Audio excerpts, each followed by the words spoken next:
By 8:31, a Minneapolis police officer in a regular uniform with no helmet, no SWAT gear, ran into the church and was met by a parishioner who directed him towards where the gunman had been. The parishioner later told me that was the first time that he, the children, and others there had any sense that they might be safe and survive. During the processing of the scene at Annunciation Church yesterday, 3 shotgun shells were recovered, along with approximately 116 rifle rounds. 1 live round was recovered from a handgun that appears to have malfunctioned as the shooter attempted to use it and became stuck in the chamber. There were 4 search warrants that were executed yesterday. 1 at the church, the others were executed at residences believed to be associated with the shooter. One of those residences was in the city of Minneapolis, a second one was in Richfield, and a third one was in St. Louis Park, which are both bordering municipalities. Additional evidence was recovered as a result of these warrants. Literally hundreds of pieces of evidence have been recovered thus far, which include electronic devices that will be further searched and processed. It now becomes our job collectively with all of law enforcement to process that evidence. And so this investigation will continue, and we will follow all of the evidence to its logical conclusion. We are investigating the motive, why and how this happened. The shooter left behind hundreds of pages of writings that describe the shooter's plan, writings that describe the shooter's mental state, and more than anything, writings that describe the shooter's hate.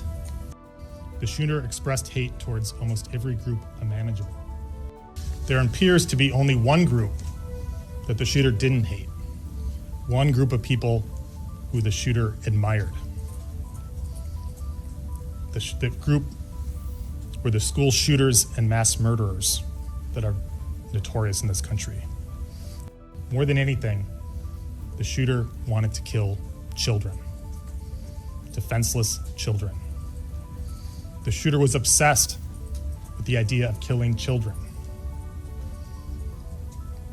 The shooter saw the attack as a way to target our most vulnerable among us while they were at their most vulnerable at school and at church. I won't dignify the shooter's words by repeating them. They are horrific and vile. But in short, the shooter wanted to watch children suffer.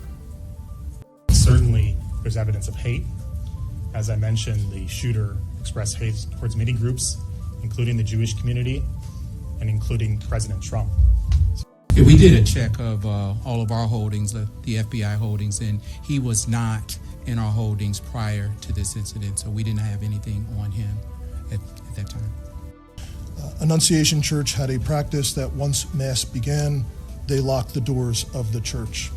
This incident occurred shortly after the Mass was beginning. So there's no question that the fact that the doors were locked likely saved additional lives. What's particularly heinous and cowardly about this is these children were slaughtered by a shooter who could not see them. He was standing outside of the building, firing through very narrow church windows on the level where they would line up with the pews.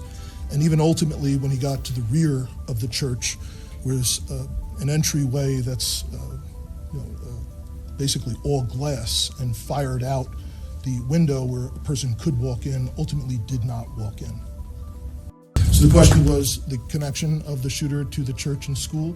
We do know that the shooter did attend Mass there previously. The shooter did attend school, and the shooter's mother was an employee of the parish previously for some time.